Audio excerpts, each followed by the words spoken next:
Hey guys, this is Gregory Iron here, and this week, no new original episode, just because I happen to be on vacation. That's right, I flew down to Orlando, Florida for a few days for some business and also pleasure. It was my nephew Quill Gargano's third birthday, and so I missed the first two. I had no excuses this year, and I flew on down, spent a few days with the family, have a little Ninja Turtle birthday party, dressed like a Ninja Turtle. Big shout out to Mark Mackay for letting me borrow the outfit. Appreciate that, brother. And, went to some toy stores, hung out, and a good time was had by all. So, no completely original episode for you folks on iTunes, Spotify, or wherever you download podcasts, but you do get a free bonus episode. That's right, exclusively for you. Well, people at patreon.com/Iron on Wrestling got it first weeks ago. A special from the pages of a wrestling magazine. It's a new YouTube series that I'm trying to get off the ground, and I do a video version. It's condensed, but it's a video version over on YouTube. If you haven't subscribed to the Iron on Wrestling YouTube yet, do so. Helps create visibility for the podcast. Make sure you like and share the videos over there as well. You could also get full episodes over on YouTube. But, you could have already got this extended audio version of the podcast over on patreon.com/Iron on Wrestling. Like I said, weeks ago, we go in depth into the pages of the July 1993 WWF it wasn't a WWF magazine, Pro Wrestling Illustrated magazine. It was the first wrestling magazine, one of the first wrestling magazines that I ever got, and I figured that was a great place to start. We delve into the good, the bad, and the ugly, we being myself and my longtime dear close personal friend, Aaron Bauer. And it's a good time. Let me know if you guys enjoy it, and let me know other magazines you want me to cover. Good articles, bad articles, everything in between. I know there's a lot of apartment wrestling that I need to start reading into, and I'm sure at some point we will get into that with the podcast. But I will have a bonus episode for you guys over on Patreon sometime this week. I'll probably record Thursday and upload. I'm going to be answering questions from Patreon first, but also from people on social media, and I might even drop a condensed, shortened version as a preview over on the YouTube and iTunes feed, just, so maybe you guys have a little bit more extra incentive to perhaps sign up for the Patreon, which is the absolute best way to support the show. And I'm trying to think of anything else I want to talk about. I don't know, but I appreciate you guys as always. Please enjoy this bonus episode from the pages of a wrestling magazine, and please consider signing up for the Patreon, patreon.com/Iron on Wrestling. And we will see you next week with a regular edition of episode 281 of Iron on Wrestling. But if you can't wait, go get that bonus episode that we're putting up this week over on Patreon. Did I say Patreon enough times? I don't know. Patreon. And I'm done talking. Enjoy the episode. Here's a kiss. Goodbye. Initiating podcast download.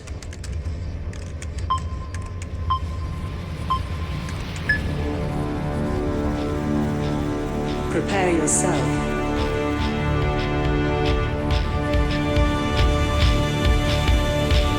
Put on your spandex. Lace up your boots. Wrap your wrists. Hide your razor blade. Head to gorilla position.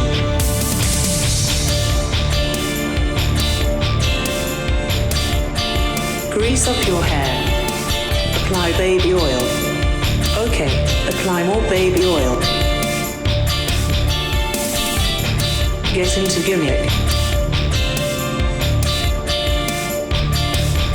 Keep your ears open and your mouth shut. Have fun and be safe out there, brother. Welcome to Iron on Wrestling. Now your host, Gregory Iron. Patreon.com bonus episode coming at you, and today we're going to be looking through the pages of a pro wrestling magazine. We're going in depth on the July 1993 Pro Wrestling Illustrated magazine, which we covered in video form over on the YouTube channel. And if you're on Patreon in general, you're checking out this bonus episode, thank you. If you joined Patreon for this bonus episode, we thank you.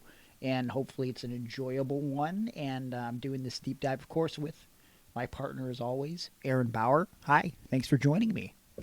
Sorry, I'm in the middle of something right now. What are you doing? Are you I'm looking deep through the in the pages trenches of this wrestling magazine that you have provided me. Okay, today. all right. Well, Now, this is one I had when I was a kid, hold too. on. No, Don't I can't. jump too I far can't hold ahead. my emotions. Just to be clear, Yes. pro wrestling magazines were very interesting because there's a weird line between reality and fiction, much like real professional wrestling. Well, real fake professional wrestling. But also, a lot of the stories are just kind of made up. A lot of the interviews never really actually happened. There was sort of like a deal between the wrestling organizations and these magazines where it was like, as long as you kind of stay within story and keep it, legit with the character, you can just write whatever. So that's very fascinating because at the time, I just thought like, yeah, they interviewed Ravishing Rick Rude, or I think Vader's the interview in this one, but it's really like, we'll talk about it when we get there, the press conference with Big Van Vader. It's usually like 3 or 4 people from the magazine interviewing Vader, but it's really just one person pretending to be 4 different people and Vader. Yeah, could you imagine the flight bill? You're going to send 4 writers out to interview Vader. Why? I mean, this is like this is fan fiction before it was fan fiction, right? I mean, it's this was one of my first jobs I ever wanted. I wanted to write for the Aftermags. Yeah. And I thought I could be really good at it. And when I found out that it was pretty much a work, like, I kind of hated it. Mm-hmm. But also then it also sparked my creative interest. Like, I could make up some stories and write it. Well, and the thing that I think for me, I still enjoy Pro Wrestling Illustrated, don't get me wrong. Mm-hmm.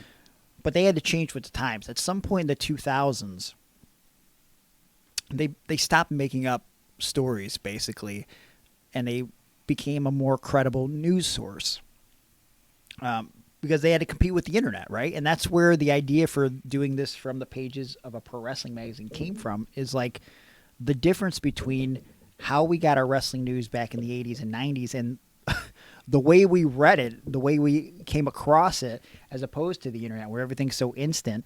And in the case of wrestling magazines, sometimes, you could follow on TV, but some things you're finding out through second and third hand in the magazine, and it's 3 months after the fact. So, for example, with this July 1993 issue that we're about to cover, it's not from July of 1993. It ends in roughly middle of March, right before WrestleMania 9.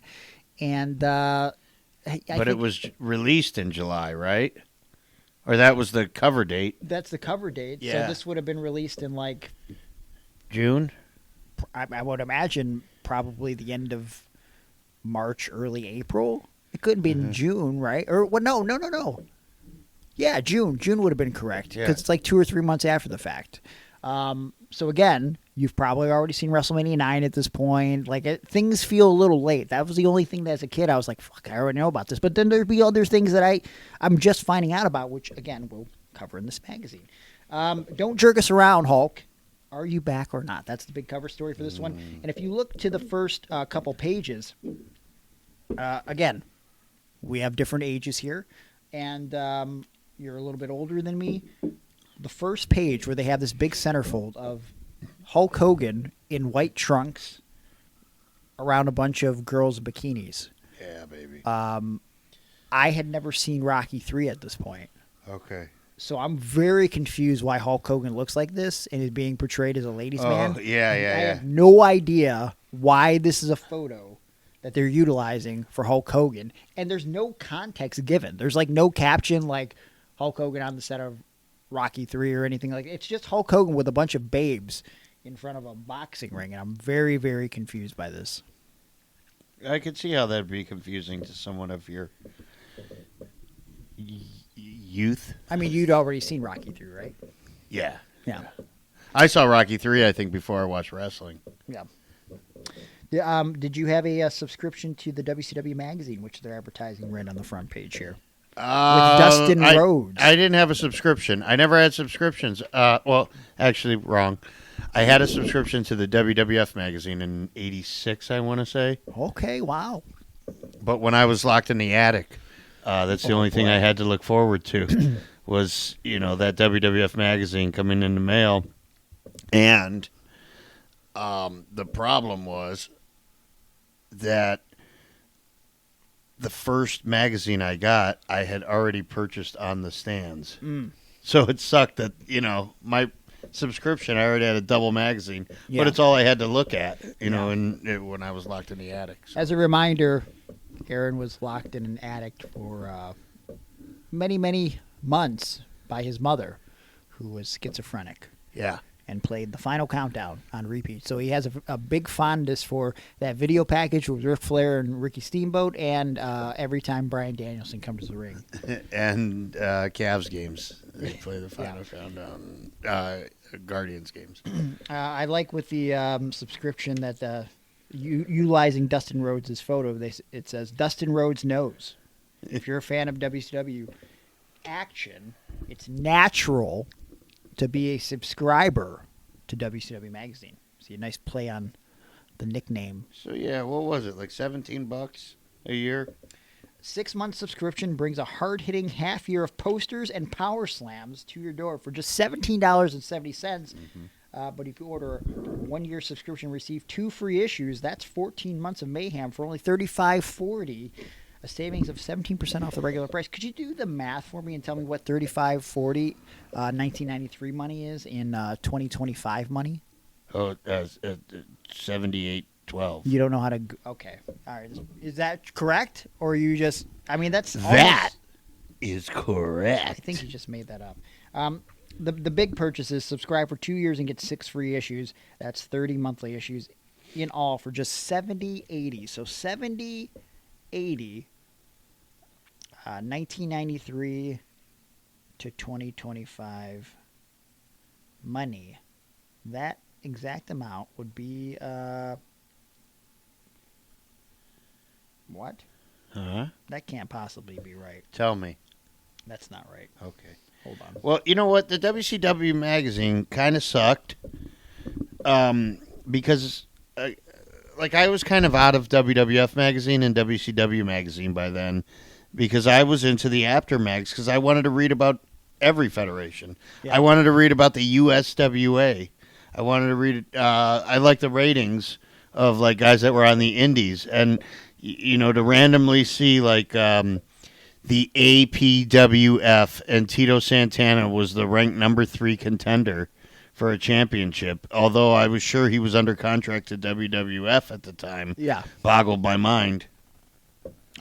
In 2025 money, $70 for 30 issues would be equivalent to $152 today, which would actually only be $5 a magazine, which isn't too bad, actually. Huh. Not too shabby. The original cover price on this particular PWI, by the way, $2.50 U.S., $2.95 in Canada. And guess what?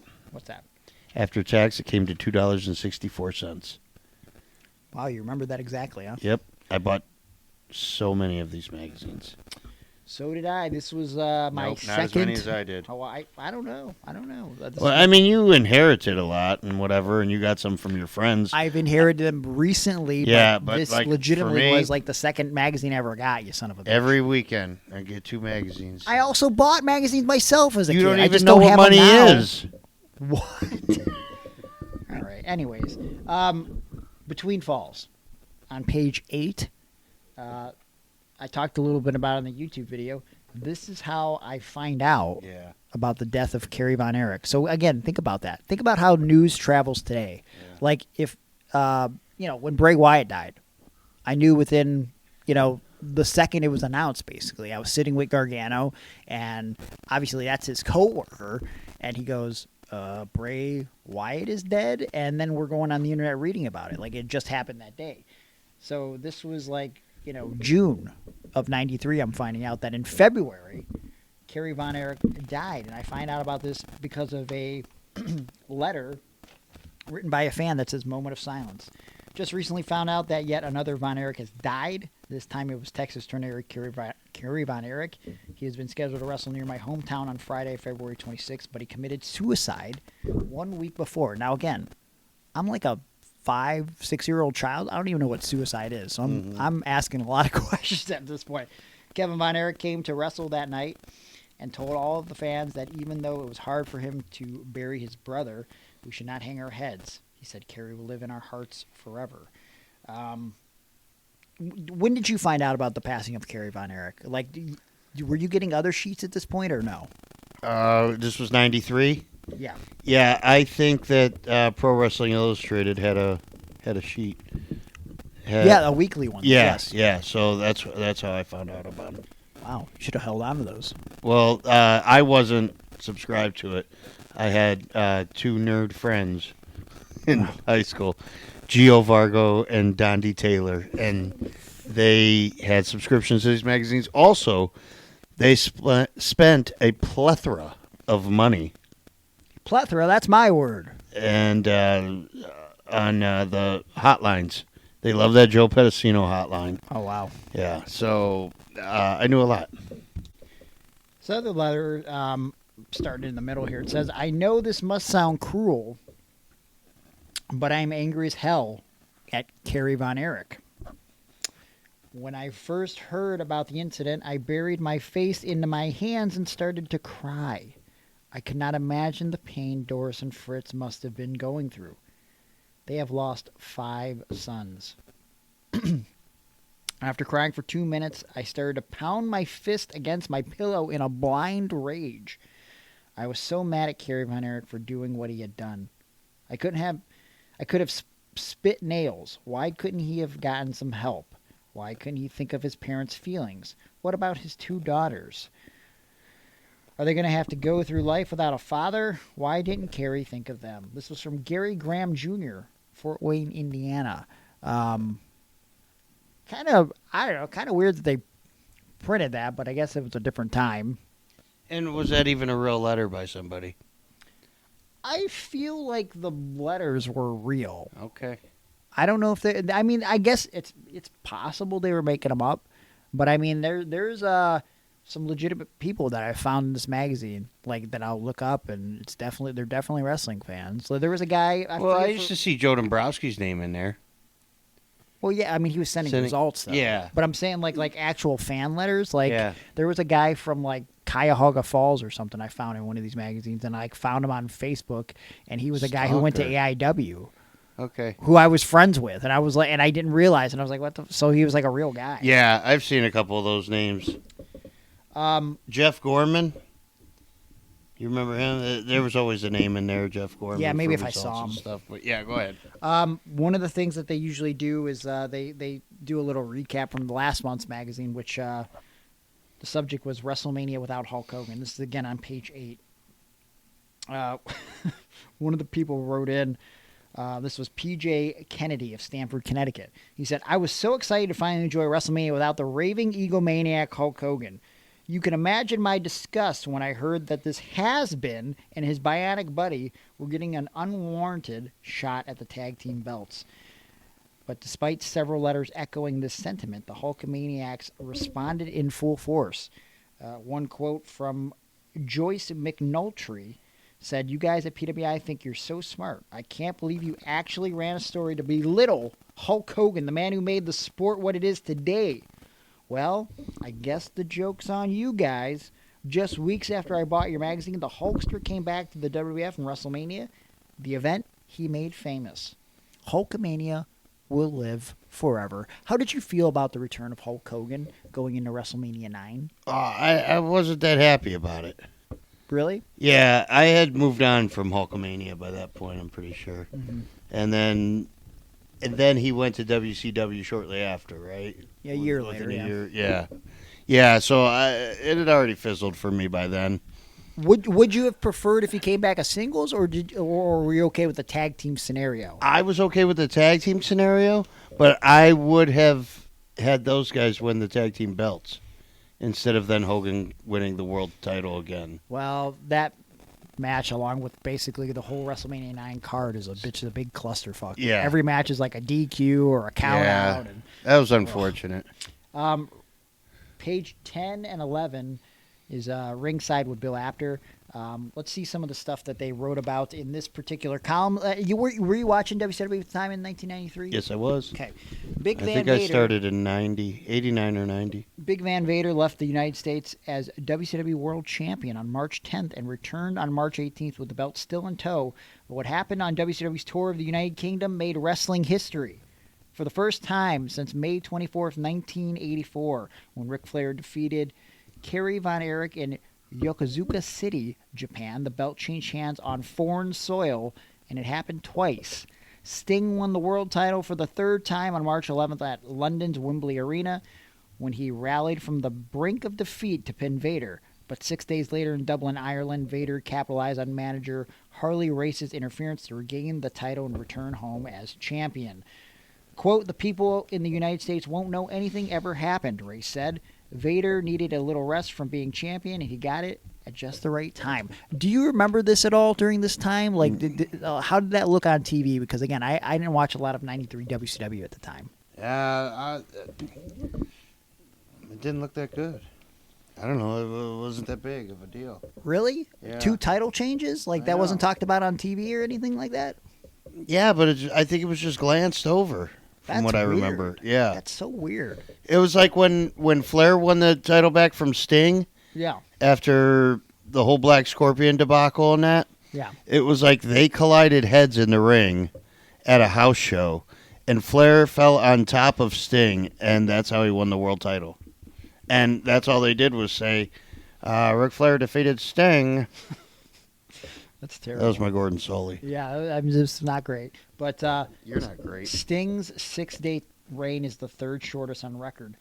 Someone you know very well, Aaron. Tommy Rich held the NWA World Championship for only 4 days, from April 27th to May 1st, 1981. Yeah, there's an article about with Tommy Rich 10 years ago in PWI, and the page before that. Yes. Yes. It says his desire is burning again or something like that. Almost like a wildfire. Yeah. You might say. Yeah.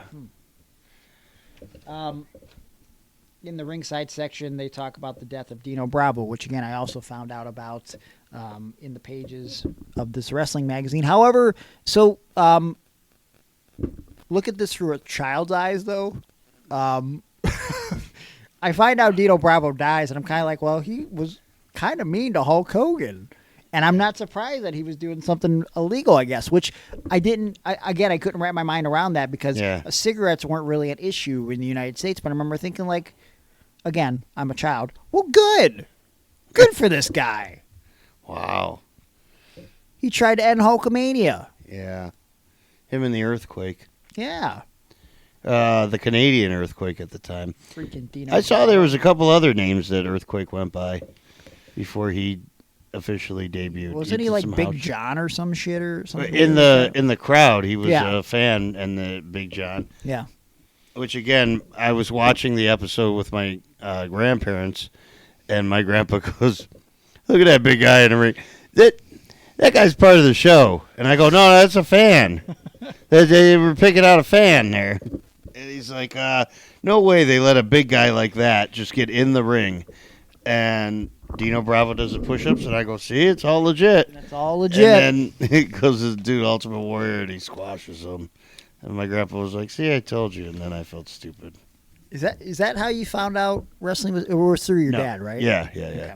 He just told me it was fake. As a quick recap about the murder of Dino Bravo, WWF star Dino Bravo died of multiple gunshot wounds. Bravo, 44, he was only 44 at the time, was killed in a hail of gunfire as he sat in the living room of his Laval, Quebec home. Police found empty shell casings from .38 caliber and .22 caliber weapons on the floor near where Bravo was sitting. At press time, investigators hadn't made any arrests or discovered the reason for the shooting, although police think it might be linked to Canada's illegal cigarette trade. Because of high taxes, a large black market on cigarettes exists in Canada. Police believe the shooting was the work of at least 2 men. Bravo had received death threats during the weeks prior to his murder, and Gino Brito, Bravo's tag team partner in the 1970s, said he heard rumors Bravo had invested in cigarettes.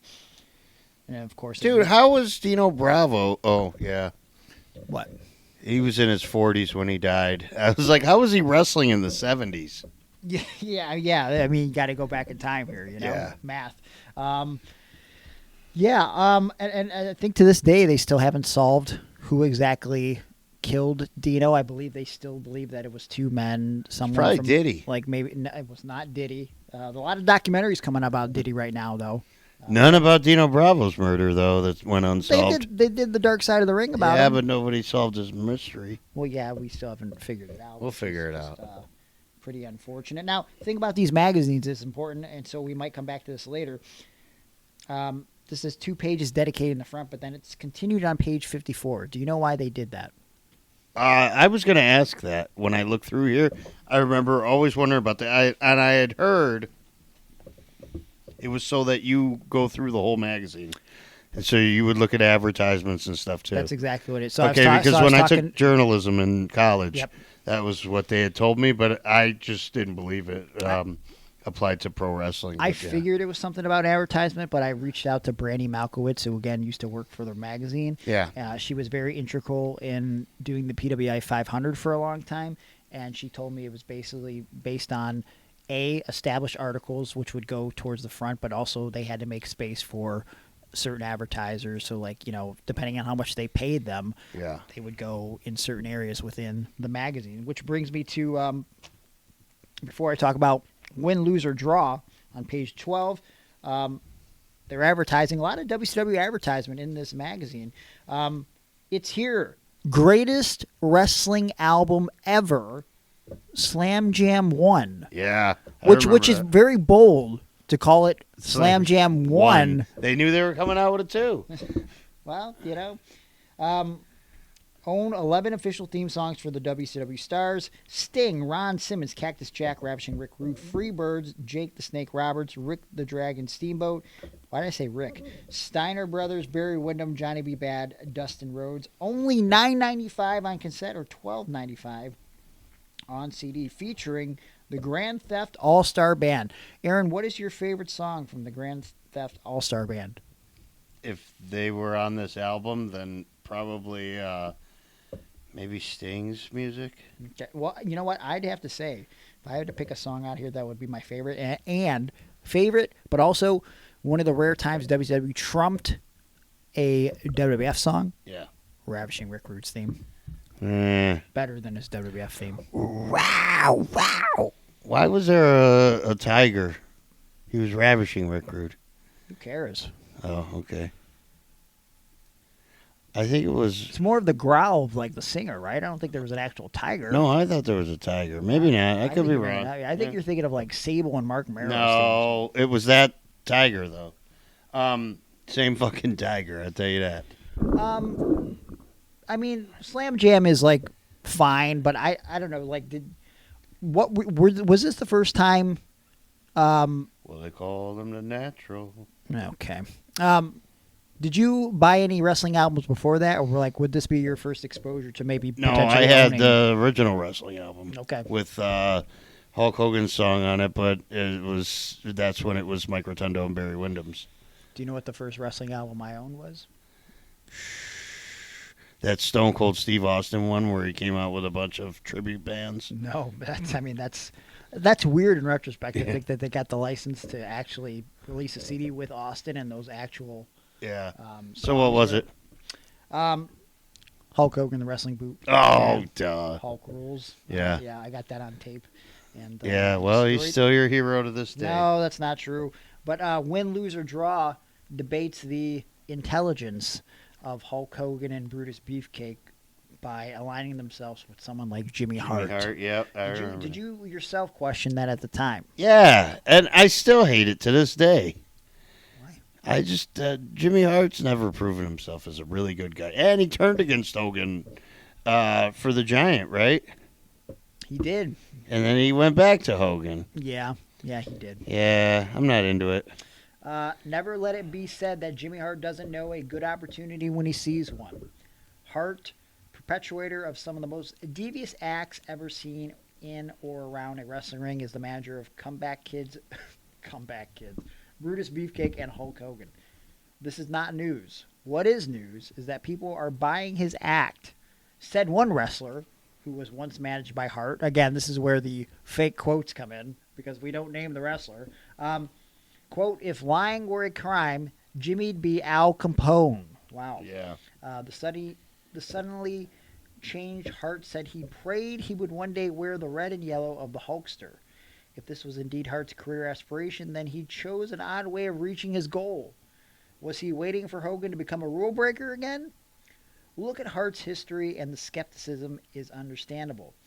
He did manage Hogan once before in Memphis during Hogan's earliest days in the sport. So, okay, stop right there for a second here on page 12. I learned so much, but like still had a hard time understanding that there was a world beyond the WWF. So when I'm reading this, I'm like, wait a minute. Hulk Hogan's rule-breaking ways. Yeah. Memphis. Like, what is that something different than the WWF? Like, I'm so confused as a kid reading this. Do you remember having that same feeling when you're starting to figure out, like, there's stuff outside of the world of and I WWF? needed to know more. Yeah. That's why I had to get every magazine and just find out any information I could find out. One of the things they start talking about is Hogan challenging Jerry Lawler in Memphis, which again, like That's when Elvis was there, right? Supposedly, yeah, but he had died right before he could actually be a Hulkamaniac. I thought you were going to say right after Hulk Hogan body slammed him. No.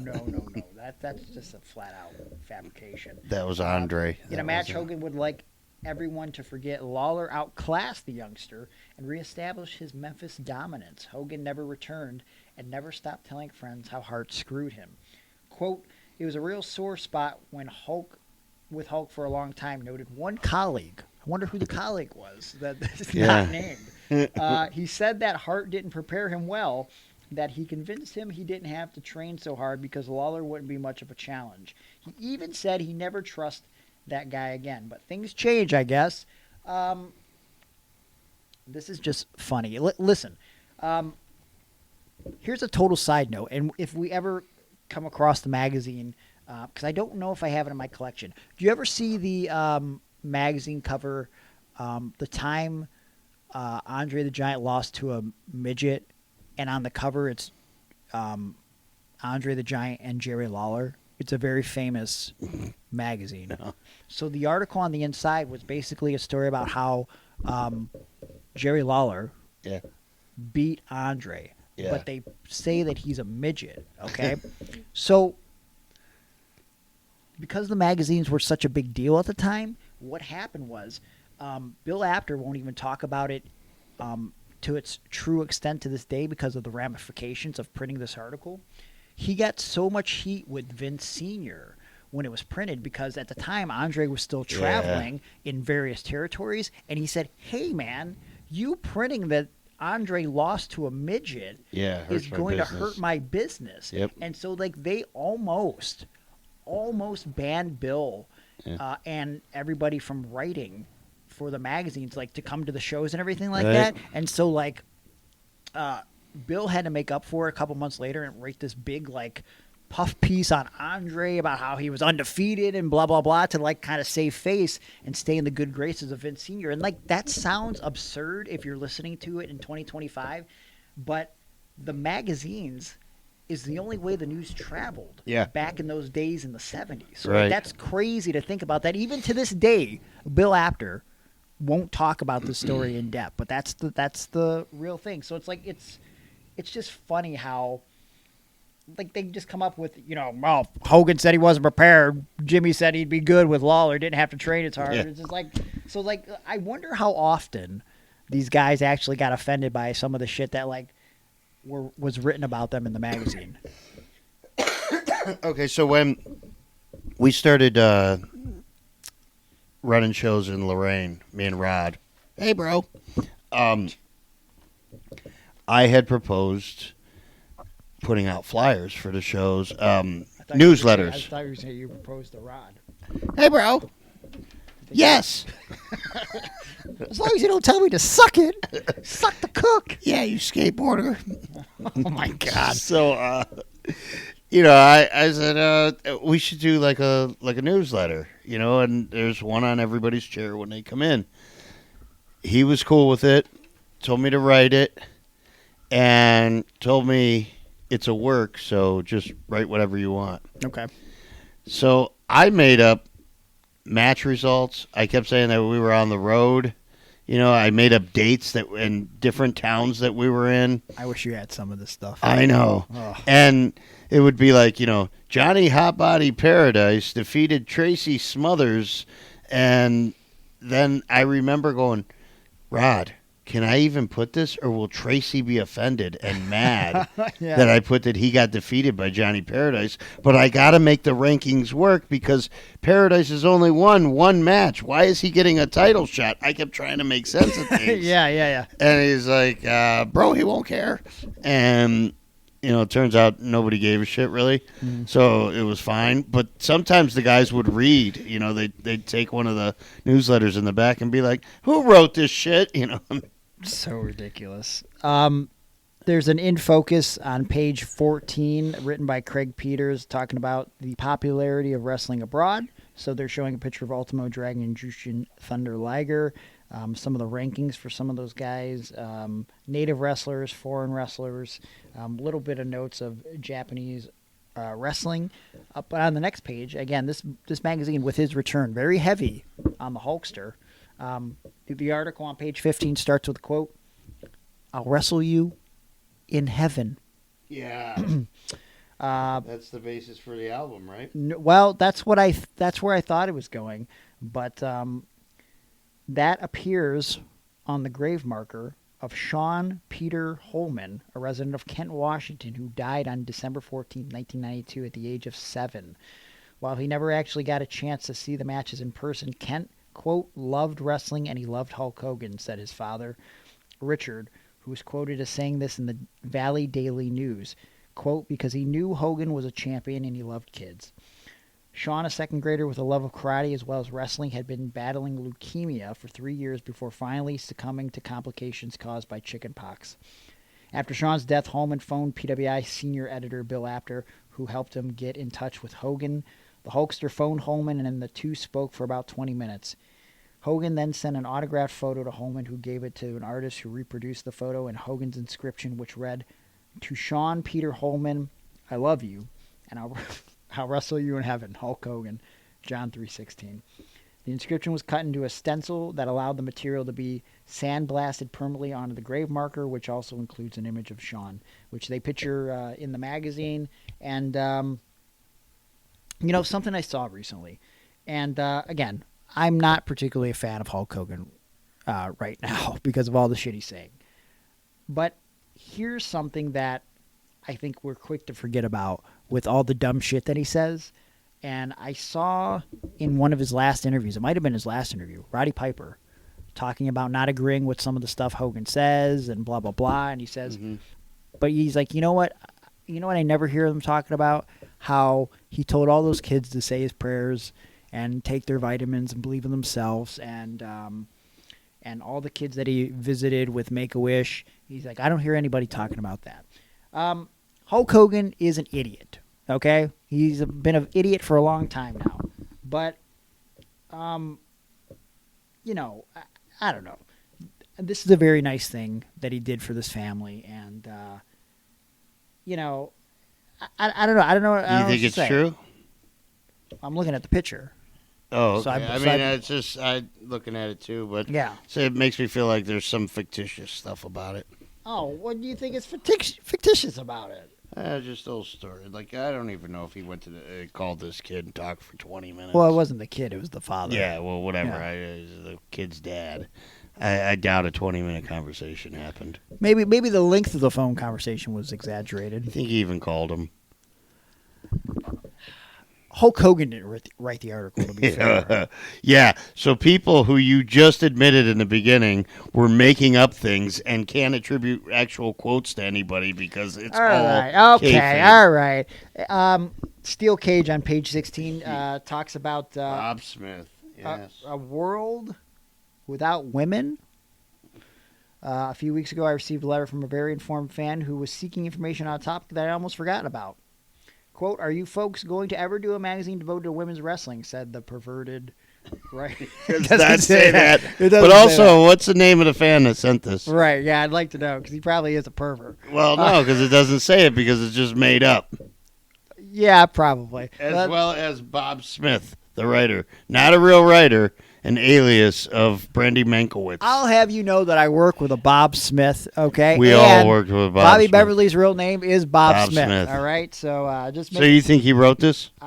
Bobby Beverly has like a 6-year-old child? Yes. I don't think he can write now.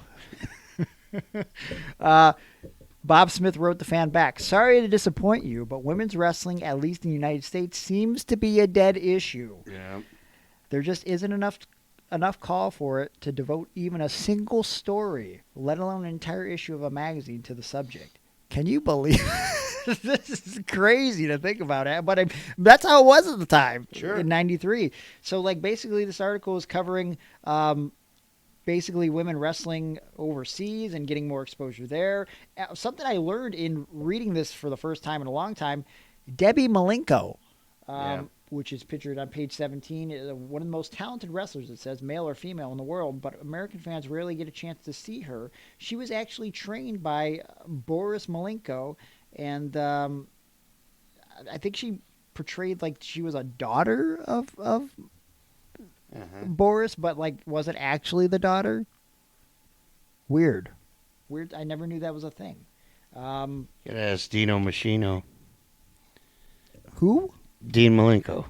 Oh, Dino. You call that's your nickname for him? That was Chris Jericho's. Oh, okay. Okay. You probably didn't watch wrestling back then. Women's wrestling in '93. How'd you feel about it? Non-existent. Yeah, but would you have appreciated more of it? Yeah, I loved all wrestling, but it just wasn't there anymore. Like after Glow, there wasn't really much for women's wrestling, and I like the Jumping Bomb Angels, and they weren't around anymore. They were awesome. So good. Oh, it's funny to read in this article. They talk about Terry Power because I remember reading about Terry Power and how she was going to be the women's Hulk Hogan, and I never saw her wrestle a match. Malaya Hosaka, though, I remember her. Didn't she do a lot of indies locally? Yeah. Yeah, I feel like I remember Walt bringing her up a lot. Did she work for WCW a little bit too? Yep, I believe so. All right. Misty Blue Sims, I remember Magnificent Mimi. Those ladies were always like centerfolds, but I never saw them wrestle a match. They would just be in like a one piece. Well, you got to sell those magazines even back in '93, even if they're not on TV. You could dream what it would be like for them to be on TV, or you can imagine what it'd be like. So did we? Did we already? I don't think we saw one already. There's an ad on page 19 for IWA, Imaginary Wrestling Association. Our 7th year of exciting play-by-mail action. Climb into the ring without getting out of your chair. Join the IWA. And it's a picture of some generic-looking fat boy with a... I don't know why I call him a fat boy. I would always look at that and be like, you couldn't get anybody with muscles. Yeah, with a lightning bolt on his head, and it says, "We're so sure you'll like the IWA. The first game is free." So here's the instructions how it works. Pick your own 15-hold strategy. Create your own special finishing hold. Yep. New leagues continuously forming. Each league has its own battle royal. World Champion and King of the Ring Championship belts awarded at the end of each cycle. Special features include Lady Leagues, Tag Team Leagues, and much, much more. The Lady Leagues were dead at the time. For your $5 sign-up fee, you receive entry into the IWA, the official IWA handbook, IWA membership card, entry into the Rookie Brawl, record book for your match results, your first match free, Create and manage your own wrestler as you compete against players from all over the world. Win great prizes and awards. Don't miss another day of real wrestling action. Sign up today. So, I had no idea what this was even supposed to be at the time. So it was intriguing to me, but I didn't know what it was. So I couldn't justify getting $5 for my parents. Definitely I signed up. Okay, so you did sign up for this. Yeah. So what was it like? I mean, no, because I never got anything back because they couldn't read mine because I went through and crossed off moves and circled moves, and then because I changed my mind 100 times. Like, I thought airplane spin was good, and then I'd go, you know what? Airplane spin's not going to beat all the big guys. Okay, hold on. So instead of cutting out where clearly you would cut out the mail away thing, you send in the whole page with the moves crossed out. No, you write down the wear down holds. Okay? I would cross it off of, like move 1, say it was airplane spin, then I'd X that off and put something else. Everything was illegible then by the time I sent it in. I'm actually looking at that thing. So you had. So my finishing hold was always a sleeper. I did sleeper, and then I'd cross it off and put Boston Crab, and then I'd go back to sleeper again because you could put sleeper on anybody. Okay. So like looking at this cutout that you have to send in, mail away, name, your actual name, address, city, state, zip. You need to. Oh, that was the first thing I screwed up. Name. Oh. Because I put my name, and then I was like, no. I have to have a wrestling name. Yeah. But so then I put in parentheses, but then it says at the bottom, wrestler's gimmick. And, like, I didn't know what that was. So, yeah. Well, so I put, like, feather boa or something. There's so much confusing stuff if you're a small child because it's like wrestler name, no actual pro wrestler name, please. So I can't imagine, like, the amount of generic, like, Grim. Yeah. Havoc. I was, I think I was Atomic Bomb. Okay. Wrestler's height and weight needed to be listed. See, manager's name. I screwed up there because I put my actual height and weight because I wanted it to be me. And then I realized, no, I would be a child then. So I'd have to cross that off. And instead of 5'0" I was putting 6'4". Well, also, I don't think it's very clear in explaining because obviously you made several mistakes. Because it's like if you put wrestler's name, you're like, what is my wrestler name going to be? And then you decide. If you go down, it says manager's name. And that says, if not you. So, wait a minute. Do you want me to be the manager for a fake wrestler? Or do you want me to be the fake wrestler? Right. And then have a fake manager? What the fuck? Wrestler special gimmick, which would have been confusing to me too. Then you need wear down holds. Choose 10 from the list of 60 shown at left. List them in order. Use each only one. So, wear down holds. Here's what you got. Dude, there's 50 or 60 of them. You're going to have to just name a few. Airplane spin. Yeah, arm I bar, knew it. Arm drag. Arm lock. Arm stretch. Arm whip. Asian spike. Yeah, I didn't do that one. Who picked biting? I don't know, but I know I was airplane spin, chicken wing, step over toe hold. Is that on there? Yep, there it is, number 56. If you're Hogan, your moves would be, let's see, body slam, clothesline maybe, double axe handle, eye gouge, face rake for sure, even though he's a baby face. Biting, even though he's a baby face. I had manager interference as one of mine. Is that one of? Oh, that is one of them. Pole ram, is that just sending someone into the ring post? Yeah, but then the other problem I had was here I have a manager, and I'm doing manager interference, but I want to be the biggest good guy in the league. So I had to cross all that off again. Jesus. Then you had to put 5 setup holds from the 30 shown. So as far as setup holds go, like Boston Crab. These are the better moves than the wear down holds. Right. I would have picked Boston Crab for sure. I picked figure 4, power bomb, sleeper, but that was also my finish, so I had to cross that off and go back to something else. Small package. I put that as a wear down hold or whatever setup hold. Back roll press. Would that be the O'Connor roll? I don't know. I'm not sure. But yeah, so like I put small package. Well, why would that be one of my setup holds? Why would I small package somebody just to set them up for something? Yeah. I had to cross that one off. Oh boy. Cobra Clutch. I went into that. I remember. Yeah, I would have picked DDT too for sure. Mm-hmm. Finishing hold, create custom final maneuver, or choose a hold from either list shown on left. Well, here's the thing: you just make up a name, but it doesn't explain what it is. Yeah. So my finisher name was the Atomic Bomb Blast. As you got older, did you ever like just send in like a goof one where you just like made like? I felt like everything I did was a goof. No. On the opposite page, page 18, off the top rope, where writer Eddie Elner That was my would guy. respond to writers' letters in a heel fashion. There was always an article like this in every wrestling magazine, I feel like. One of the ones that stuck out to me that I didn't cover on the YouTube page was, Dear Eddie, I've been a lifelong wrestling fan, and my best friend, Amy Duncan, wants to meet Bret Hart, Shawn Michaels, and Brutus Beefcake. No, it doesn't say that. It says it's been a lifelong. Yeah, I started botching it, and I fucking just... Amy Duncan. Okay. Oh. Go ahead. Okay. Go ahead. To meet Bret Hart. Okay. Go ahead now. Her birthday is March 17th. And she is going to have a party sometime later in the month. In my mouth. No.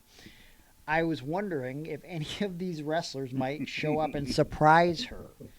Please respond as quickly as possible, and I'll give you further details. So respond as quickly as possible. Her birthday is March 17th.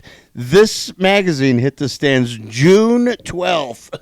Yep. So, Then we got to go to page 66. yeah, so we go to the back, and this is by Sandy Fetcher of Canton, Ohio, which, by the way, I tried to find her, and I could not. Maybe she got married or something. The response from Eddie. Her last name is Cheeks now. Dear Sandy, if so happened that because of an unusual overlap of work and promotion, the three wrestlers you mentioned happen to be stuck in the Canton area during that week and would love to have given you your best friend the surprise of her life. Unfortunately, because you failed to include either an address or phone number, I could not reach you to make arrangements. Not to fret. Most likely another opportunity will occur in the year 2036, Ooh. at which time your friend can wipe Hart's chin clean from the food that comes drooling from his toothless mouth. See you then. Well, on the bright side, that's only like 11 years away now. I know. I wonder which wrestlers will show up. I mean, it won't be Razor Ramon. Both of them are dead, right? Scott Hall and Rick Bogner. Yeah. That's unfortunate. So Shawn Michaels may make it. Yeah. Turned his life around. Yeah. Oh, boy. I feel like the heel column was like one of my favorites because I could just laugh at what they were writing, Yep. I don't know. Is there any other of these letters that stick out to you? Not in this one. Okay.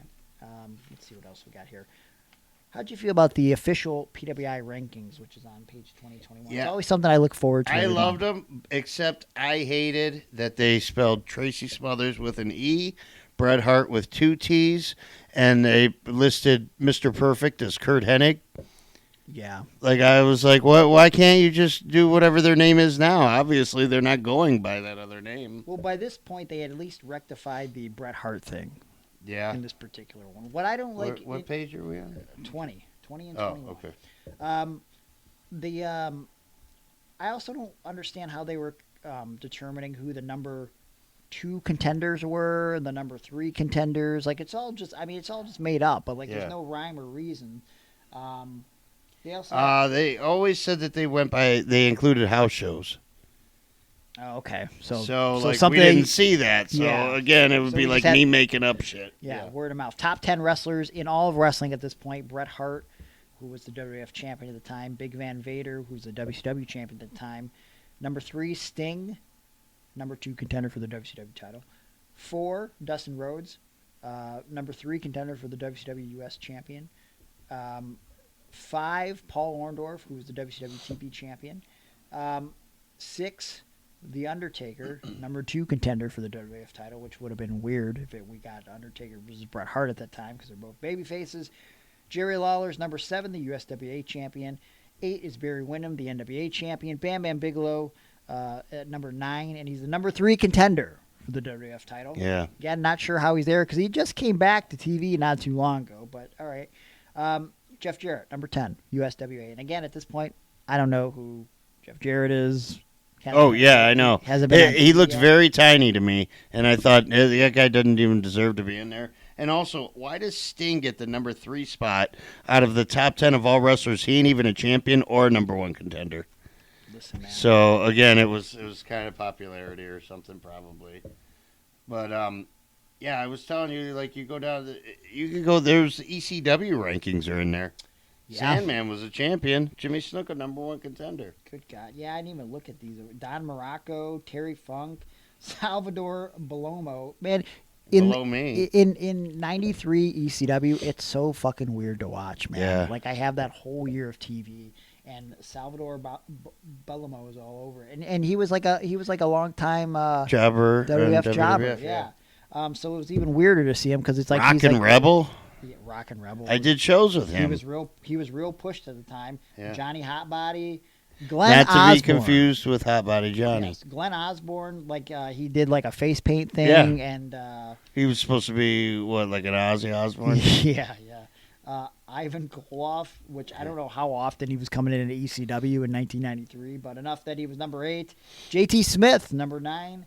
And I don't even remember Tommy Cairo. Yeah, that's the one that I think Tommy Dreamer and him had a feud, and that's when the Singapore Canes started coming in, along with Sandman and stuff. Okay, I got you. Top 10 tag teams I think is important to list here from, again, the period ended March 17th, 1993. And again, this was on newsstands probably in June. Number 1, Steve Austin and Brian Pillman. WCW World Tag Team Champions. Money Inc. at number 2, the WWF World Tag Team Champions. The Steiner Brothers at number 3. Rick Steamboat, listed as Rick Steamboat, not Ricky. Rick Steamboat and Shane Douglas. The Headstringers at number 5. The Heavenly Bodies at number 6, who at the time were Smoky Mountain Tag Team Champions. The Moondogs were still a thing at this point. USWA Tag Team Champions. Too Cold Scorpio and Marcus Bagwell, which was always a team that I really enjoyed back then. Yeah, me too. The Bruise Brothers, number 3 contenders for the WCW Tag Team titles. And, of course, number 10, despite I don't think having any matches that we saw, unless, of course, they're counting house shows where they didn't actually wrestle, Hulk Hogan and Bruce Beefcake somehow made the top 10 best tag teams in the entire world by March 17th, 1993. In the build to WrestleMania, I guess. I don't remember the Bruise Brothers in WCW. Is that Ron and Don Harris? I would think, but I don't know for sure. Also, hey, did you hear recently that, and again, this story resurfaced, and I think it was during one of his more drug-induced periods in the last 5 years. Buff Bagwell has his own YouTube channel now. A lot of guys are trying to do that, follow suit with Maven. And he was asked if they were going to, would he want to be inducted with the NWO? And he said he was asked actually for the 2021 Hall of Fame if he wanted to be inducted with the NWO, and he declined it. Yeah. So it was supposed to be apparently Hulk Hogan, Scott Hall, Kevin Nash, Six, and Buff Bagwell. Buff Bagwell, right. That makes sense. Here's what doesn't make sense. What's up? Buff Bagwell, who at various points has needed money, would decline a WWF Hall of Fame, WWE Hall of Fame. Right. Because as soon as that Hall of Fame's on there, your price goes up. Sure. Your booking fee for, another couple $100. Yeah. He also, to this day on his YouTube channel, worth checking out, he still claiming that he's the stuff. His mom didn't call him off work or anything like that, and had no idea why he was being fired. They just did it. Oh. Yeah. Also, revisionist history, now that we have all these podcasts out, which I can't imagine he actually did, they have that first WCW match in Washington. Yeah. Him and Booker T, which everybody shit on, but it actually wasn't a bad match. But anyways, it just wasn't over because it was Washington. And he's like, we're walking around saying, why are we doing this in Washington? We're in Atlanta next week. And I'm like, he didn't say that. I could have seen him saying that. I think he was from Georgia. Yeah, but you'd probably want that match. I feel like this is only a thing that people have been talking about in the last few years of podcasting. I don't know. Yeah. I never remember hearing that back in the day. It was like, well, they could have waited another week in Georgia. You know? I don't know. Anything else you want to cover about this top 10 thing? Again, this is very important because it's like, it's depending on the year, the promotions at the bottom that really get highlighted change based on, popularity. Like at some point, I think USWA is going to disappear and ECW is going to kind of take more center stage in this ranking here. Just a lot of exposure to a lot of wrestling I just didn't quite know yet. Yeah, I don't know. I was looking at these IWCCW. Yeah. And the Tasmaniac is one of the listed contenders. Tommy Dreamer. Yeah. Nikolai Volkov. And Cousin Luke. Oh, wow. How's that happening? Yeah. Interesting. Unfortunate. Get you going a little bit? A little tiny. All right. Wow. Yeah. But look, if you look at Smoky Mountain, Tracy Smothers spelled with an E. And they got him from Atlanta, Georgia. Hey, man. Tracy Smothers. Yeah, why is he listed? Well, maybe at the time. I told you, I asked him about that before, right? What was his answer? He had no idea why they would put an E in his name. What about the Atlanta, Georgia thing? It was just. I never asked about that. Okay. Interesting stuff. Let's see. They do a ratings analysis on the other side of that. We could skip over that. They advertise Pro Wrestling Illustrated Weekly, which of course is something you can subscribe to. The scouting report I also very much enjoyed. We talked about this on the YouTube channel. I thought it was very funny in Giant Gonzalez's strengths that they put that he had athleticism. You often associate athleticism with Giant Gonzalez. Yeah. Well, you know what? He was a basketball player for Argentina. Well, they do say that former hoop star has the tools, but they have to be developed. Oh, top 10 managers, dude. Oh, yeah. That's Hunter Q. Robbins. He just passed away. Did he? Yeah. Rest in peace. His real name was Rob Hunt. And so his wrestling name was Hunter Q. Robbins. Paul Bearer passed away. Well, yeah, that was like 10 years ago. Yeah, I know. I'm just looking at Burt Prentice. He's gone, right? Mr. Fuji, he passed away. Harley Race, he passed away. The only alive managers are Jimmy Hart, Jim Cornette, Harvey Whippleman, who, again, when I was just unboxing his Hastel Toys figure that came out, Hasbro-style figure, it's from, 91, 92 Harvey Whippleman, Dr. Harvey Whippleman, and Harvey Whippleman was 27 when he debuted in the WWF. Wow. Does that look like a 27? Oh, my that's gosh. Yeah, I know. He looks so old in that picture. Crazy, man. He's looked like he's been 48 for a million years. Also mentioned that on the scouting report on page 25, Arn Anderson, really stretching to find a weakness here, where they list that he has poor eyesight, can't wear his glasses during battle. Yeah. Do you remember that being a point of contention with Arn Anderson, where he would talk about how he just wished I wish I could wear my glasses to the ring, nature boy, but I probably would have won the world title had I been able to wear those spectacles. Terrible. Cactus Jack, strengths and weaknesses are all that he's crazy, essentially. Which crazy. That's good. Let's see, Eddie Gilbert. Again, I don't so some of these guys, I'd see Eddie Gilbert and I'd be like, I don't know who this is. I'm not reading his thing. You know what I mean? Now see, yeah, but I knew them all. And then if I didn't know them, I wanted to get to know them. Yeah. Just because I figured they were going to be in WWF sometime soon. You thought that's how it worked, huh? I just thought these guys weren't good enough to be in WWF. I just figured they were on their way. I wasn't cultured enough yet. Razor Ramon, his strengths is he's a Street Fighter experience in WWC, toughen him up. Again, I'm like, what are they even talking about? Wow. I have no idea. That's when he met Savio Vega. Yeah, that actually makes sense. Long-term storytelling here. Big Van Vader has his press conference over on the following page. That would be 20. That's with the 4 writers. Yeah, there's a lot of. A lot of BS here. I'm not gonna read it, but I mean Thank they you. do pretty good for staying in character with Vader and Harley Race. They have an article 28 and 29 about Bret Hart's championship schedule. He doesn't take any challenge lying down. With a picture of him, With him lying down with the yes. belt. But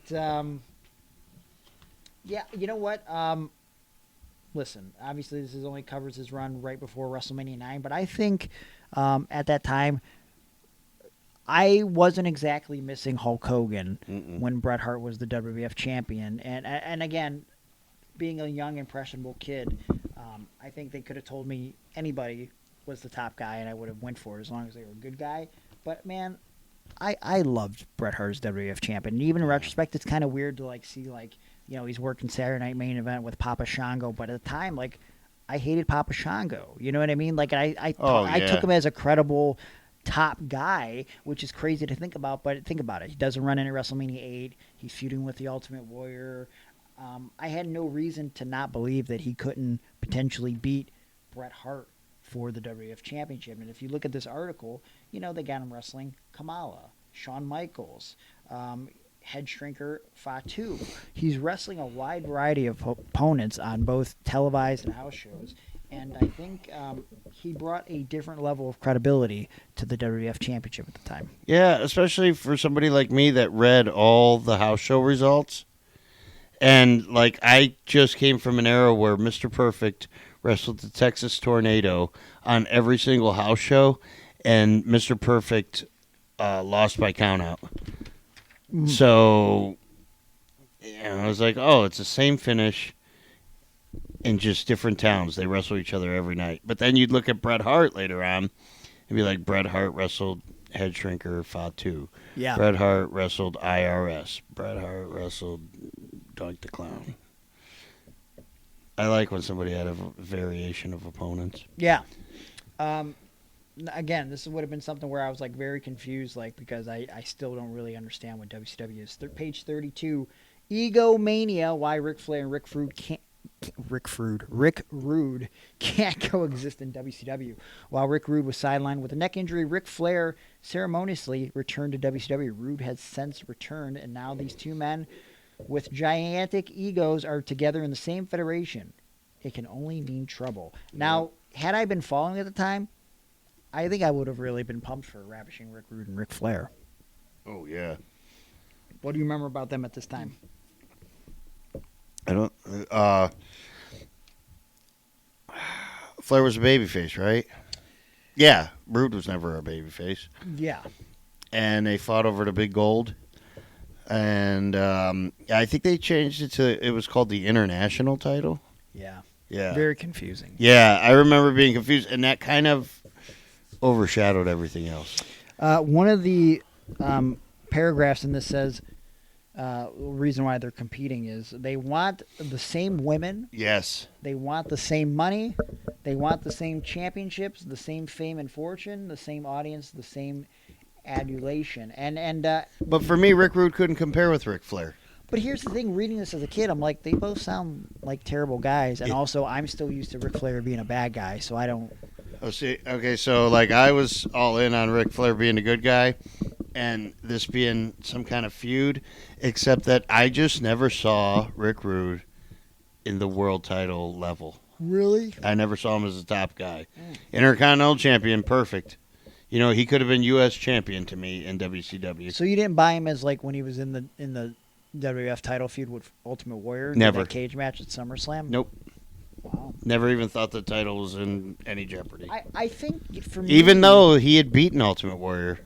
For me, I think when he cut his hair right before he left the WWF, I was to me, obviously I don't understand what a top guy is yet, but there was something that looked more credible about him. Once he got more clean cut and everything. And, yeah. I don't know. However, the story was he was now taking this the most serious he's ever taken it, so he didn't even want his hair to get in the way. Yeah. And I thought that was a cool story. One quote says, Rude wants to be Flair in the worst way. This is on page 50 where you have to skip to the back. One WCW rule breaker said, again, unnamed, Flair always says that if you want to be the man, you have to beat the man. Well, it doesn't take a genius to figure that Rude modeled himself after Flair, but so far he hasn't won anything really major. If Rude wants to be Flair, he has to beat Flair, and he also has to accomplish some of what Flair has done. Rude's outspoken manner, ring attire, and overall antics are reminiscent of Flair. Rude, of course, insists that he is an original. Flair thinks otherwise. Other than both like being self-professed ladies' men, I would have never really saw a correlation between Rude and Flair. But however, Rude also looked like he took care of his body, and Flair looked like he drank nightly. in another timeline, though, I think I could see like Ravishing Rick Rude being a member of the Four Horsemen. Like I think he could have had like a Luger spot for sure. Yeah, Like a Luger, like not as big as Sid, but like the way he was built and like how jacked he was, I think he could have been like an enforcer type thing. And he, I mean, he kind of did that when he wasn't wrestling as the insurance policy for DX. In another lifetime, like dude, imagine Rick Rude in place of someone like fucking Paul Roma. That's what I was just like 93 this time period. Why not Rick Rude like that? Maybe because it would have felt like a demotion because at the time Rude was basically being positioned as a top guy, so now he's got to be behind Ric Flair, and that just maybe that wouldn't have been beneficial for him. Well, when the Horsemen brought in Paul Roma, they were supposed to be baby faces. He could have done Rude as a baby face, but I would have brought in Rude in that spot, and then it would have been, he's trying to overthrow Flair. Yeah, I could see that. Maybe someone else brings him in, and like Arn or something. He's like, hey, Rude's gonna be great for us. He's just like, I can't. How am I supposed to trust this guy? Yeah. I could have been a good story for sure. Every month, PWI would do a centerfold. They did this one on the British Bulldog. I remember. And what I found jarring when reading this is that his most hated opponent was Curt Hennig. That is one of the things, yes. I remember and again, that. I'm so confused by them calling Mr. Perfect Curt Hennig. Yeah. As you kind of brought up, because I'm like, I don't know him as that. What the fuck are they talking about? And where's the other N? Shut up. I would always say that, though, because I thought his name was Henning. I did forever. Yeah. Until I started doing this podcast. Yeah. I'm kidding. Greatest match is listed as versus Bret Hart at SummerSlam 92. Yeah. Like, come on. I got down with that. Favorite maneuver is Power Slam, but here's where I'm like, wait, what? At 5'9", Smith is not a big wrestler? I can't find anywhere else that British Bulldog on the internet is listed as 5'9" ever. Yeah. This was kind of like weird to me. I've never heard of anybody talking about how small he was, or like he was listed as 5'11" or whatever, but he was really 5'9". Right? That seems like a little weird. It sure does. And as he said, toughest opponent, Shawn Michaels. And this is because just when Smith was settling into his Intercontinental title reign, along came the boy toy to challenge the British Bulldog on October 27, 1992. Michaels whipped Smith into an uncovered turnbuckle, slamming his back against the bare metal. Why are you laughing? The boy toy? Listen, I don't think they established Heartbreak Kid yet. No, that's true because when we did the Royal Rumble numbers game at my house, it was like my dad, my cousins, a couple friends of mine, and we all had to do our predictions, and we picked our numbers and whatever, and then everybody had to give themselves a nickname, and you were nicknaming yourself after your favorite wrestler. Oh, so, like, my dad's favorite wrestler was the Macho Man, so he was like the Macho Dad or whatever. And, somebody else was the Ultimate somebody and whatever. Well, mine was, I was Aaron the Boy Toy. Oh, and my dad was like, "What? Why would this be your name?" And I was like, "Oh, Shawn Michaels is my new favorite wrestler." And he was like, "Yeah, but you can't call yourself the Boy Toy." And I was like, "Why not?" The Boy Toy. You're like a toy for boys. Oh. And I was like, "That's not what it is." That's not what it means. No, that's not what it means. I'm not going to read this article because to me, like as an adult now, I'm sure I loved this as a kid. But, like, there's nothing funny, no funny little paragraphs in this or anything, but it's one of those, like, completely made-up stories just to pad the magazine pages. Now it can be told why Paul Bearer sacrificed The Undertaker to Yokozuna, and it's basically just, like, Undertaker trying to figure out a strategy in wrestling against Yokozuna, which is actually interesting because, like, they hadn't really started their big TV feud at the time. Right. So this is just... a series of house show matches, and they were tuning up for it. Yeah, it was really setting the stage for what would start happening around Survivor Series in 1993. But interesting article if you want to read a completely fabricated story about how Paul Bearer is like training the Undertaker. But the cover story we talked about on the YouTube channel. Don't jerk us around, Hulk Hogan.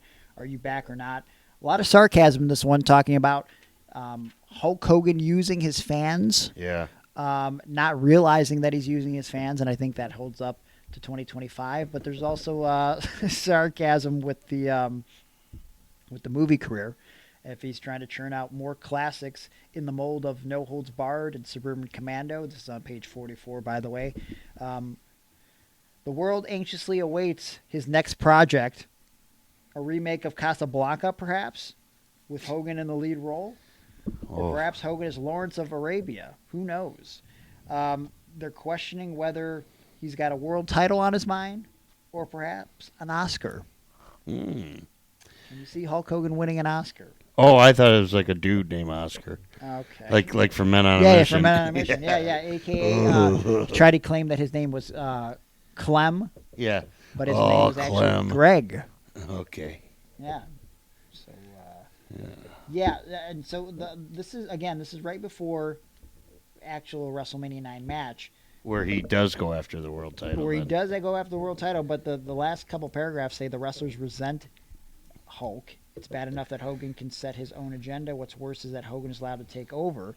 Hogan is different. That's what this is all about. Quote, wrestling in a major match at WrestleMania is a major goal for every wrestler, but when Hogan just shows up 2 months before the biggest card of the year, he takes a spot that another wrestler's been working for all year. Hart versus Yokozuna lost a lot of its luster when Hogan and Beefcake versus Money Inc. was announced. All of a sudden, the world title match becomes secondary. Hogan doesn't care. He leads his own life. Yeah. Fine. But it's interfering with everyone else's life. Come on, Hogan. Stay and wrestle or get out of the way. You can't have it both ways. And, again, I question on YouTube. Wonder if they, the writer of this article enjoyed the results of WrestleMania 9. Yeah. One thing that stood out to me, I don't remember, I think it was in a PWI with WrestleMania 9 results, which I was so confused by as a kid. There's a picture of like Vince McMahon in the ring. Yeah. It's like it's like photoshopped out, but it's just like sitting on the page without a background. And it's Hulk Hogan and Vince McMahon raising arms in the ring. Yeah. At WrestleMania 9, which you never see on camera. Right. So this must have been when the show went off air. It's like, why the fuck did that happen? Why did Vince go in the ring and do that? But like, I really wish I could have been a fly on the wall to see how Hogan and or Vince pitched this ending to the show. Yeah. Because everybody knows the story if you're a wrestling fan, but what a notoriously shitty and self-serving ending. Yeah. Like, what was the long-term plan? Was it really supposed to be Bret and Hogan? Because, again, we've heard the rumors for years that, like, they were going to do this match at SummerSlam, and Bret claims that there was this tug-of-war, which, by the way, Tom Buchanan, who was one of the main photographers, claims that he doesn't know of any photos like that ever being taken or existing. He said no in-house photographers take it, and he said there is a chance that someone that they would occasionally outsource took those photos, but he highly doubts it, because if it was like a on-site photo shoot, like, because I think Bret might have claimed it was at a beach or something with the tug-of-war, he said he would have been the one that was sent on location to do something like that. So as far as we know, these pictures don't actually exist. Okay. But what was actually told to Bret Hart is the real question. Yeah. I have no idea. Do you remember WCW Slamboree, a Legends Reunion, 1983?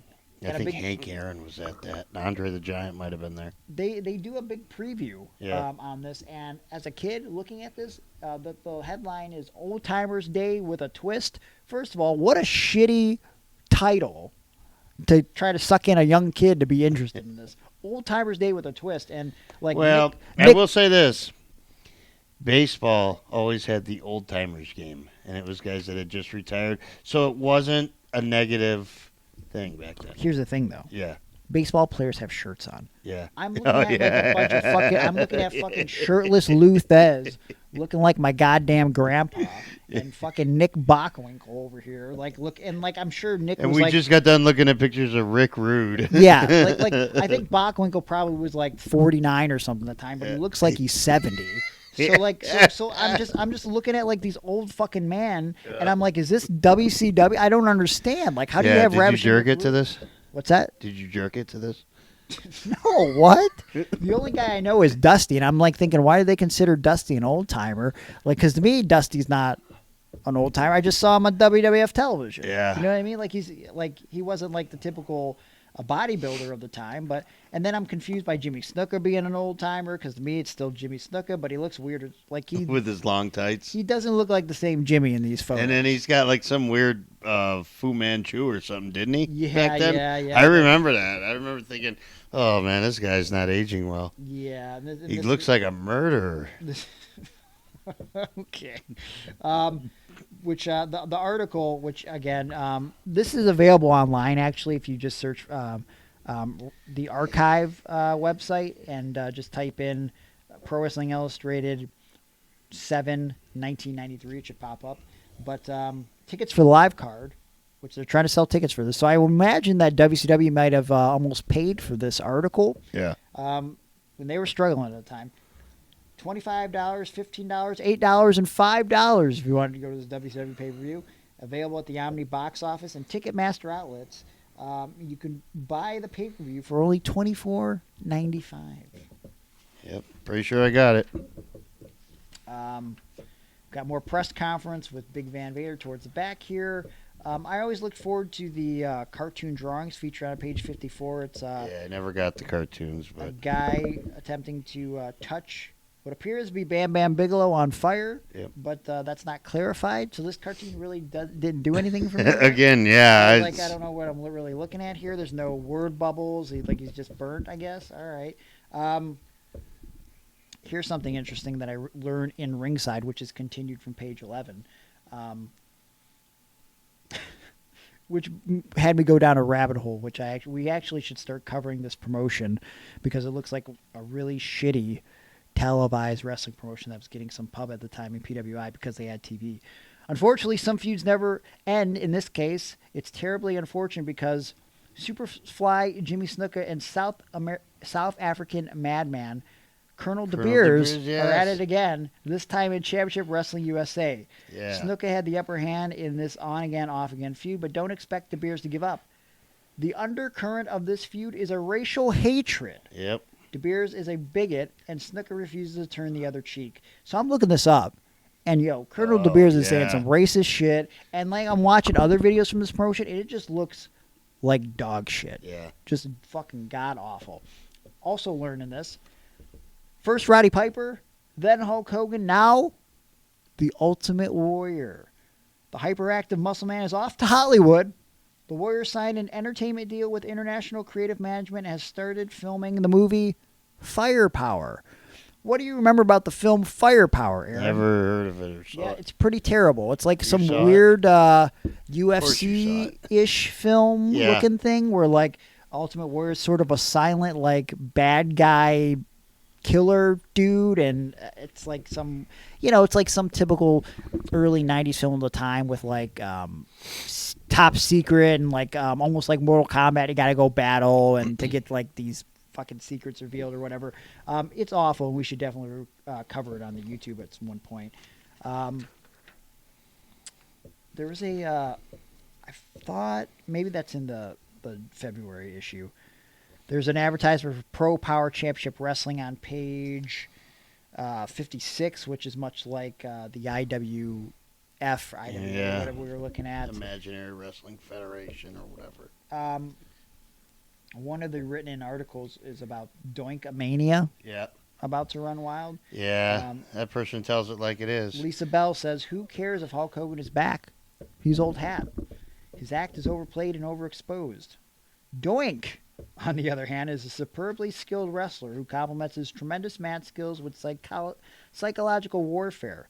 While his opponents are perplexed by his appearance, Doink overtakes them with lightning-quick takedowns and submission holds. It's nothing short of sheer brilliance. Look out, Hogan. Doink-A-Mania is going to run wild on you. I mean, listen, we are talking about Matt Bourne version of Doink, which is much better than any other version, but could you imagine any version of Doink versus Hulk Hogan and how that would have went? Man, I think I would have liked to have seen that, though. Yeah, I mean, listen. Just for the novelty of it. But in the end, it would have just been Hogan getting his shit in. You know what I'm saying? Because it's like there's some like bright spots in like the Genius versus Hulk Hogan, which is one of my favorite comedy matches of all time. But like That just becomes the same Hulk Hogan bullshit. But Genius does win by countout. I know. Genius does win by countout, so that's important to point out there. Savage's brother, he threw him a bone. He did. Skull Crushers Wrestling School, which doesn't advertise any actual wrestling, ran by Exotic Adrian and Miss Linda. The only thing that you can is offered for you to buy after it says "Want to be a wrestler" is wrestling masks, spandex tights, spandex trunks, Which I spandex ordered. leotards. Did you? Yep, a mask. From Adrian? Yeah, mask and wrist, like forearm gimmicks. Okay. Like spandex forearm costume. Good prices, honestly. $40 for some tights. And I $25 had for trunks. Initials sewn on the back, 3 inches big. UAM. 3 inches, the biggest you've ever. Yeah. And then I also wrote in a letter a couple years before that to them. Nope, I'm sorry. I wrote in a letter to the Monster Factory to try to get in there. I got you. Yeah. I wrote it like I've put myself as a truck driver. I envisioned myself as a truck driver. I said, me and my buddy, we just been on the road eating at truck stops, and we decided we're big dudes. We'd like to wrestle, so please accept us into your wrestling school. Jesus Christ. Yeah. Oh, boy. Well, at the time, a lot of guys had occupational gimmicks, so maybe that could have worked out for you. There's on page... Some of these don't have page numbers. It's so weird. 68, they do a thing called Wrestling Inquirer, which...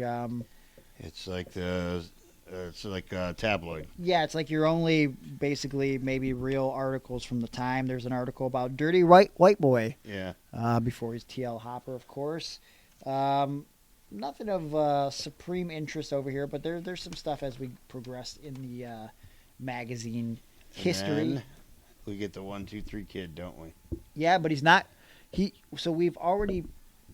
Have we already seen him on TV? I don't think we've just quite seen him on TV yet. Well, I had already seen him on TV. Once this is out, I think we just see him. So it's like one of those things where it's like. No. I mean, well, like, because I watched him in Global. Global, yes. Yeah. But as a WWF kid, Yeah. I probably seen him in May. I believe that's when the thing with Razor happened. Yeah. So when I see this, I'm like, what the hell is this? It's a last photo on the magazine, Hot Shot. It's a giant photo to end the book. It says, if Ray Odyssey ever doubted the Lightning Kid's high-flying prowess, those doubts were put to rest in a big way with this amazing flip off the top rope. Depending on one's perspective, the move demonstrated Kid's courage or his stupidity. Either way, the former global light heavyweight champion, who is becoming quite popular in Japan as well, got up so high that he'd be worried he might hit his head on the ceiling, which, I mean, you ever wrestle on an indie show? Yeah. It's always a close call. Go back and watch Sean Waltman around this time in matches in Global with Jerry Lynn. It's the stuff of legend. I love those matches. Oh. And then he also, I believe, feuded with Chaz. Oh, really? Yeah, Chaz was like Tug Taylor's son. And anyway, good matches.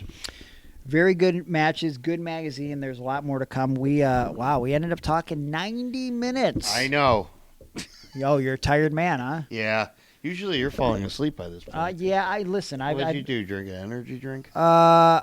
During the brief period that I was home, I closed my eyes for 20 minutes, so maybe that helped. Snorted cocaine. Right? No. What? No. I don't know. It's before you hit REM sleep. You know, if you sleep roughly 23 minutes, you're good to go. Yeah. So, but I am tired. All right, let's go to bed. But hey, if you guys want to hear more of this, stick around here on Patreon. We're going to be doing more YouTube videos. And if you have a particular magazine with some silly articles that you think we should check out, let us know. Yep. I'll look into my collection, see if I got it. And if I don't, maybe I'll purchase it. Maybe I got it in mind. Or you can send it to me. Just if you got it, send it to me, and we'll check it out and we'll review it. So thanks for stopping by. Tell your friends. And until next time, here's a kiss goodbye.